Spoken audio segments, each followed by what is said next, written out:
What's up, everybody? Very, very fun interview today. I had a really good time. If you see, I'm wearing the new StaleMates hats. I don't know if you can see it with my light. I got the lighting a little bit low today. We got the StaleMates Times t-shirt here. We'll be posting links to the online store very quickly. Very fun interview. Robin Ficker, Maryland legend, Washington Bullets legend, sports legend. Here at StaleMates, we're a podcast, YouTube show for the fans. This guy's the ultimate fan, so I'm very excited to have him. Thanks for watching.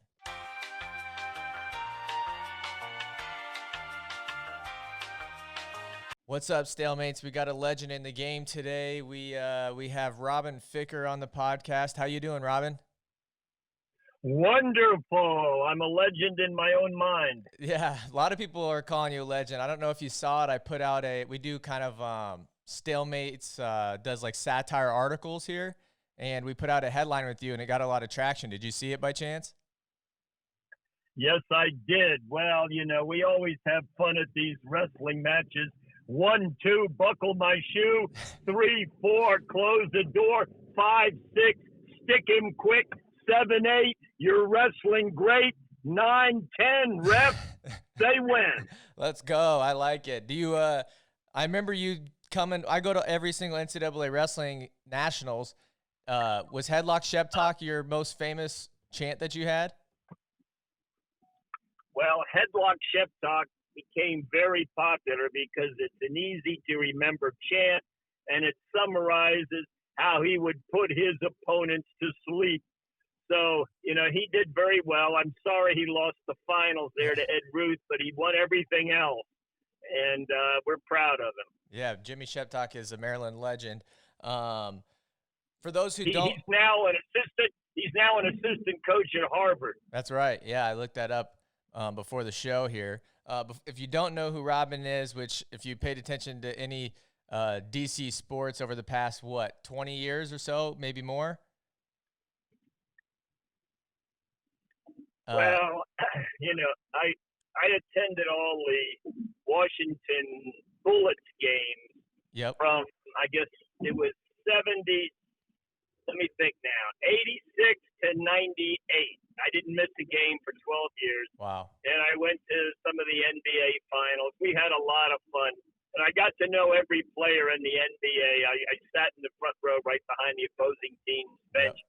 And then in 2010, I started going to all the University of Maryland wrestling matches because, you're up close and personal at these wrestling matches.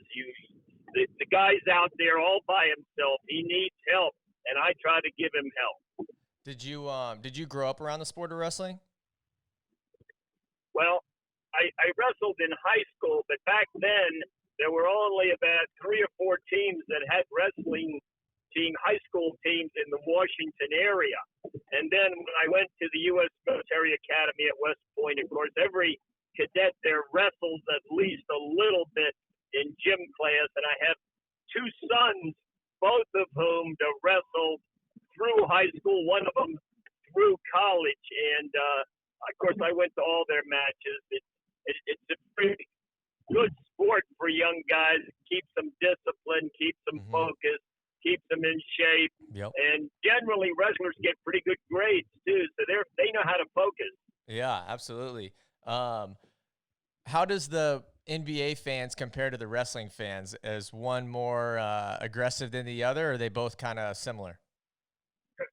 Well, I always try to be vocal. I keep it clean. I don't drink any alcohol. I don't swear. I don't make any racial or sexual comments. But it's the First Amendment right to get out there and get a vicarious thrill when you can't get on the court, when you can't get on the mat. I mean, I was one of the best high school players in the country, basketball, except I couldn't dribble or shoot. I would just run up and down and get some rebounds. And then when I got to the NBA, I tried to use therapy on these players, take their mind off their game. And in wrestling, of course, you want to bolster your team because it's tough out there, and you've got to go all 7 minutes. You can't rest. You've got to keep pushing because a lot of those matches are won right at the end. That's right. I did some homework on you, and I heard a story that you had on the Dan Patrick show, where you said you kind of got behind or underneath the skin of a NBA coach, and he kind of swung on you. Did you ever have anything like that in wrestling? Have you ever had a opposing team or coach ever try to any physical altercations?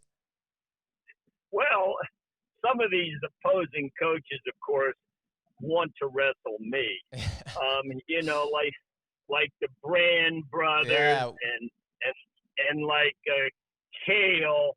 They want to wrestle me, but I advise them not to take me up on that or not to follow through because it's just a matter of opinion, and they'd end up on their back. that's right. Hey, actually, that brings me to my next point here. There's this famous story that Charles Barkley flew you out to Phoenix so you could heckle Michael Jordan in one of was it an NBA Finals game, something like that? Yeah, it was the NBA Finals. He flew me out to Phoenix, and I sat right behind right behind Mike there. And of course, gambling was a big issue. Yeah. And we had a game going. We had a little blackjack going right there during the NBA Finals. I had a bunch of $100 bills and oversized cards, Yeah. and I'd say, Mike, how much you'd want to bet? And he'd hold up 3 fingers. We had a lot of fun. That's awesome. And also, I used to read the Jordan rules. Yeah. He claimed he'd never read it. Sam Smith told me that he appreciated me giving his book some publicity, but I read Jordan rules to Mike. He claimed he'd never read it, but then I would ad lib from time to time, and he would turn around and shake his head whenever I did that. So he knew every word in that book. Yeah, you caught him slipping. Did you ever do homework on any wrestling stuff, or was that pretty much just NBA? Well, no, I always try to do homework. I read up on the sports. I mean, if you're going to talk knowledgeably, I'm in court every day. I'm a defense attorney. You have to do your research. You have to know what you're talking about.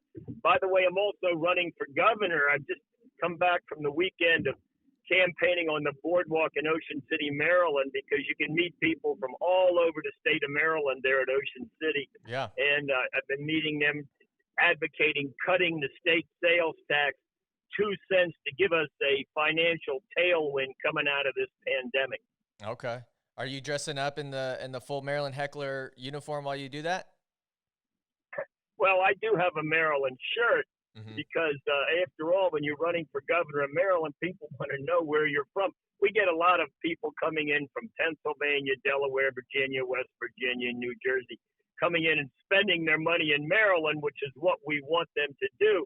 And it's also, people are much more relaxed at the beach. They're not uptight about this virus. There's a lot of sunshine, a lot of wind there. And so I think people feel safe.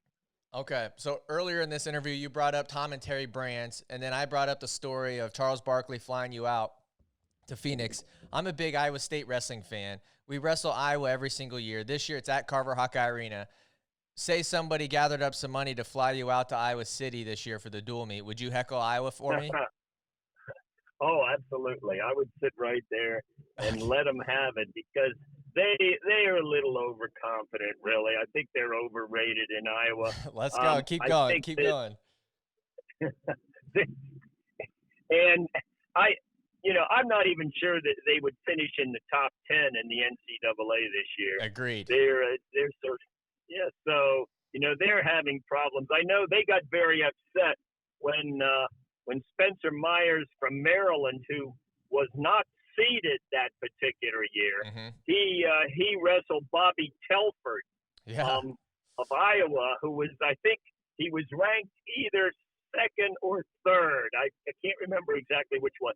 And then I was sitting down there in the front row and really trying to boost Spencer, who had been an All-American his freshman year, I might add. He was no slouch, but he wasn't rated because he'd had a knee injury, a serious knee injury the year before. And he beat Bobby Telford. It was the biggest upset of the first day. And then I think that the Brands complained to the people in the stadium saying that I wasn't in the seat that I had bought. Oh. Now, everybody moves around in these wrestling matches because you want to be where your wrestler is. and they may have 10 mats. So you got a 1 in 10 chance of your favorite wrestler being right in front of you. So Yep. people move around. I think they've been doing that forever. But Brand got upset because Telford lost, and he thought that might seriously hurt their chances at the tournament, which it did. Yeah, I definitely can see the Brands brothers doing that. Now, you just brought up, everybody kind of moves around and whatnot. I remember, I don't know what year it was, but you moved over and you were kind of in the Minnesota section. I believe a Maryland guy was wrestling some other school. It wasn't a Minnesota guy at all. But the Minnesota Gopher fans, they got behind you and started cheering Headlock Shep Talk with you. So you had like your whole section. Yes. Do you remember that? Yes, oh yes, I do. And the Gopher fans are very friendly and they're adaptable. Of course, they didn't want Ed Ruth to win that match, Yep. and so they were root. I think that had something to do with the fact they were going for Headlock Shep Talk, but also it's a catchy jingle to say Headlock Shep Talk, Yeah. and then you can pretend while you're saying it, you can pretend to have a headlock on the guy sitting next to you. Yeah. So it makes it a lot of fun. A lot of those Minnesota guys were pretending they were given headlocks while they were saying Headlock Shep Talk. Yeah, I totally remember that. And then there was a couple. I think it might have been the last time I've seen you at Nationals. They kept kicking you out of sections. Where was that at? Do you remember? Was that Cleveland? Well, that was in St. Louis, I think. Really? And I think the Brands had something to do with that because that was the year that Myers beat Telford. But look, Okay. at these wrestling matches, everybody moves around, Yep. and a lot of these wrestlers are gone the first day. Let's face it. Right. And so fans come there to see a particular wrestler. He may lose twice the first day and be out of the tournament. So I mean, there's seats around. I don't think they should make sure that everyone sits in one little spot. Right. Matter of fact, some of these old guys that go to wrestling, they need to move around more than they do because Yeah. when you stop moving, you're in the cemetery. Yeah, that's right. I totally agree with you. Especially with this coronavirus, everybody was stuck inside, and I think people were dying because of that because they weren't out moving Yeah. around. So if we did bring you, I'd have to put you in some Iowa State gear. Would you ever do that? Oh, sure, I would do that, and I would like to be sitting right there behind those Iowa guys. Oh yeah, we'll get you because good seats. I could give them some tips as to how they could improve their wrestling. I could show them some moves Yeah. that they couldn't blink to see because if they blinked, they'd miss it. I think that they need that. I think they need your help. Yes. Will we see you return back to Nationals this year or upcoming years?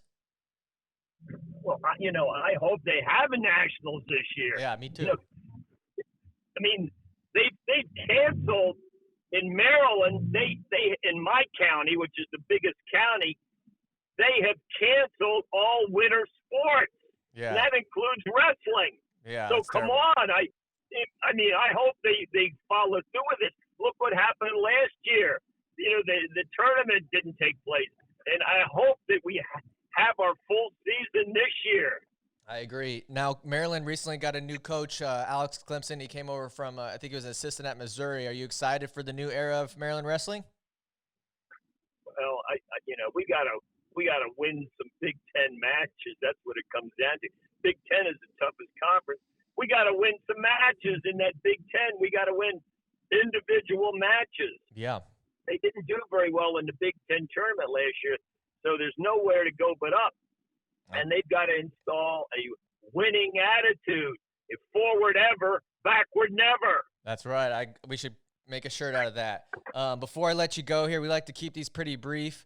Some people say that we kind of heckle a little bit on Twitter. We make those satire articles, and we put out different memes and videos and whatnot. Do you have any heckling advice for us? Well, I just say keep it clean. And, we want to hear robust discussion of the issues in the sport.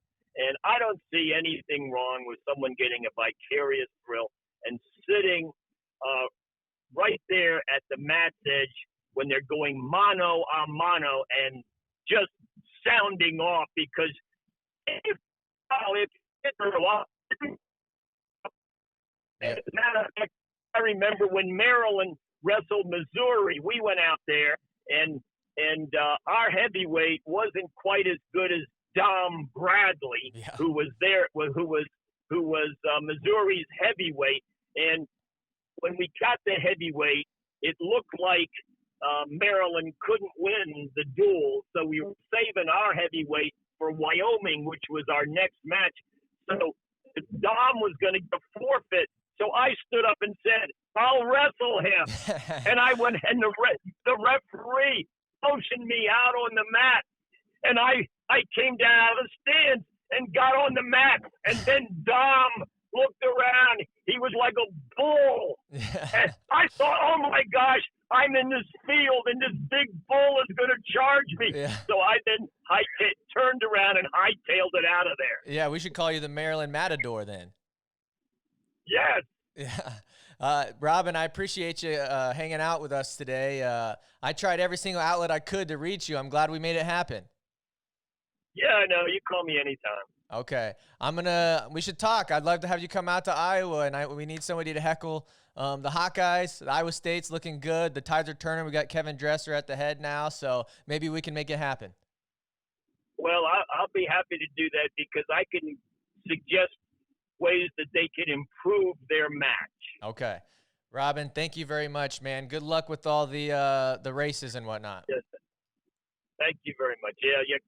I love competition. I like to be competitive.